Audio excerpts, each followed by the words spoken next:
the evening of April 3rd, 2000, Erin Foster and Jeremy Bechtel disappeared without a trace. But after 21 years with no answers, a scuba diving YouTuber solved the case. Hey, welcome to True Crime Travel Map. This is a show about a map I've been putting together with a bunch of true crime locations on it. Go to truecrimetravelmap.com for that. That being said, let's get into the episode. Okay, so this week we are going to Tennessee, Sparta, Tennessee to be exact. And we're going to visit the crash site of Erin Foster and Jeremy Bechtel. Erin Foster and Jeremy Bechtel were two American teenagers from Sparta, Tennessee, who disappeared in April 2000. Their bodies were found inside Foster's vehicle in 2021 by Jeremy Sides, a volunteer civilian cold case investigator and YouTuber. Bechtel spoke to his father Ronnie Bechtel by telephone on the evening of April 3rd, 2000. Foster was seen by her brother Will that same evening. Foster and Bechtel attended a party that night but returned to Foster's parents' home before leaving again. Both teenagers were probably last seen around 10 p.m. in Foster's black Pontiac Grand Am. Foster was 18 at the time of her disappearance, while Bechtel was 17. No one saw them alive after the evening of April 3rd, 2000, prompting rumors and speculation of their whereabouts, including false reports of sightings. Searches were undertaken locally and also in Pensacola, Florida, during 2005 and 2006, following reports that Foster was living and working there. On November 24, 2021, scuba diver Jeremy Sides searched a lake near the location of the party attended by the teenagers. Sides found a submerged vehicle, but it was not Foster's Grand Am. On November 30th, using sonar technology, Sides found a vehicle located 13 feet below the surface of the Calfkiller River, next to Highway 84. The following day, on December 1st, 2021, Sides returned to the vehicle he had seen in the river and went diving to film the car. The license plate was confirmed to be that of Foster's Grand Am. He called White County Sheriff Steve Page to report his discovery and confirmed that it was Foster's car, with two human remains found inside.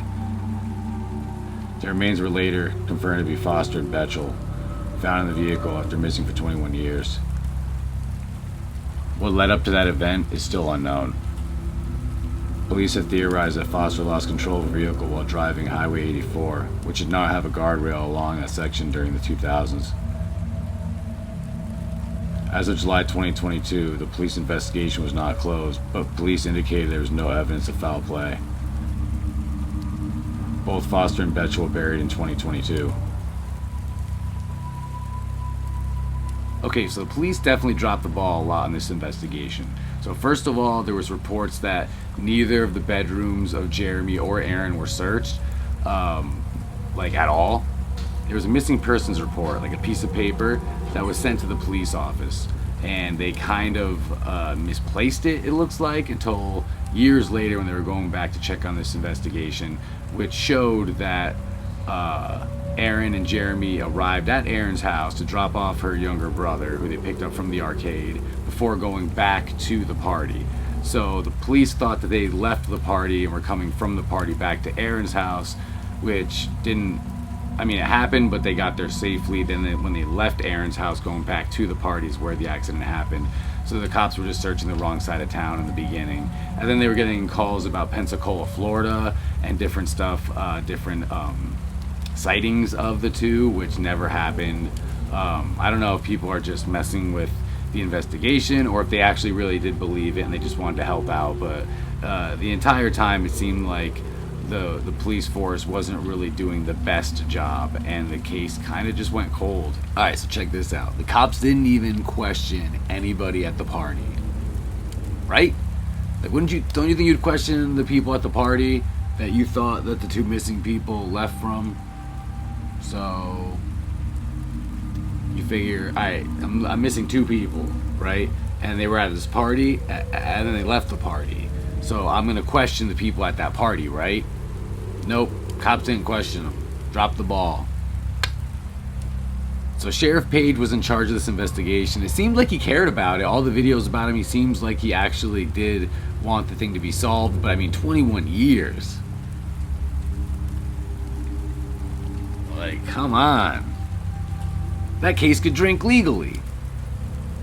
And it took a scuba diving YouTuber on his own time, on his own dime, to find the bodies and the vehicle. And it looked like one of the police officers helped him out and kind of gave him the ish location on where to look, but then it's like, why didn't you guys look there?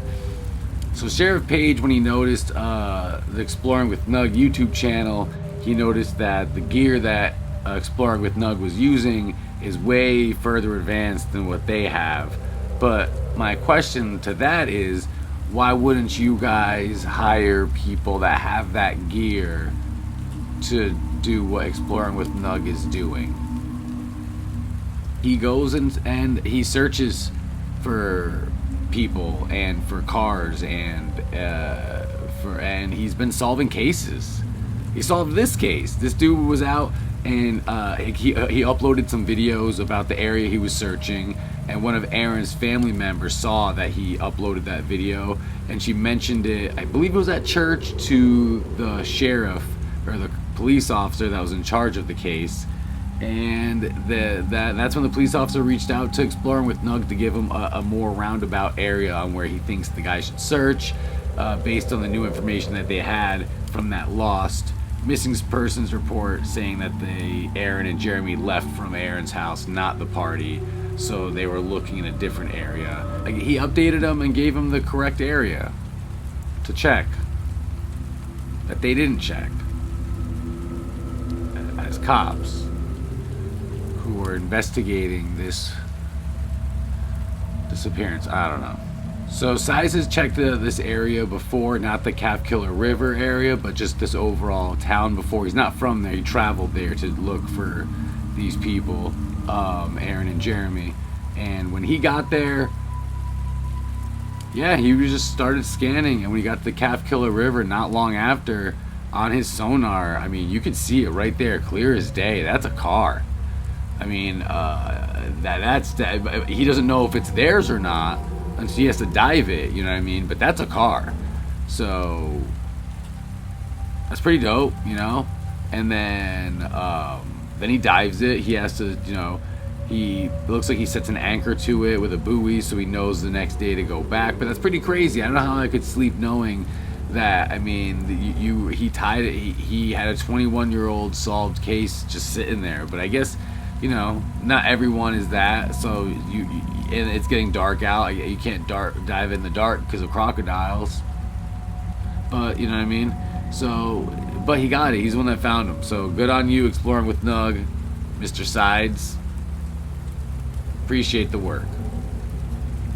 There was also rumors that there were two bodies, two people that were murdered by a well, and the police investigated that. Obviously, the police have to investigate all leads, you know, but it just felt like, I don't know, sometimes when certain areas have a homicide or have a disappearance, they're just not really equipped to handle it, and it seemed like that area wasn't as equipped to handle it. So luckily, thankfully, it all got solved in the end, and hopefully it brought some kind of closure to the families. I don't know, it just seems like there could have been more there's more that could have been done, and it's a shame that it took 21 years for the parents to find closure for their loved one. That's just rough, you know what I mean? No one wants that. Hopefully made them feel a little bit better, because I would like to know what happened with my loved ones. So okay, so if you want to go to the crash site, the address is 1001 Monterey Highway, Sparta, Tennessee. There's a guardrail along the road now, but marked on this map you can see roughly where the car went off the road. At the time of the crash, there was no guardrail along the road, so the car just easily veered off and went right into the water.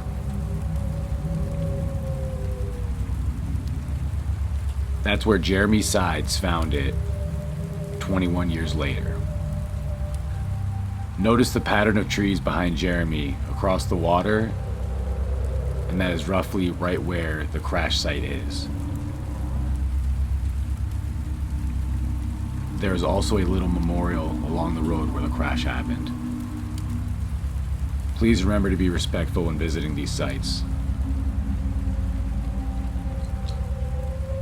Alright, thank you guys so much for watching. That's the end of the episode. I hope you guys like it. Kind of don't care if you didn't. There's other episodes linked below. You guys can check that out if you guys want to see me. I'm also a stand-up comedian, so you guys can follow me on the road. My dates and stuff will be linked to my name. You can also request my location on the Find My app. And as always, Godspeed, Dark Travelers. Read.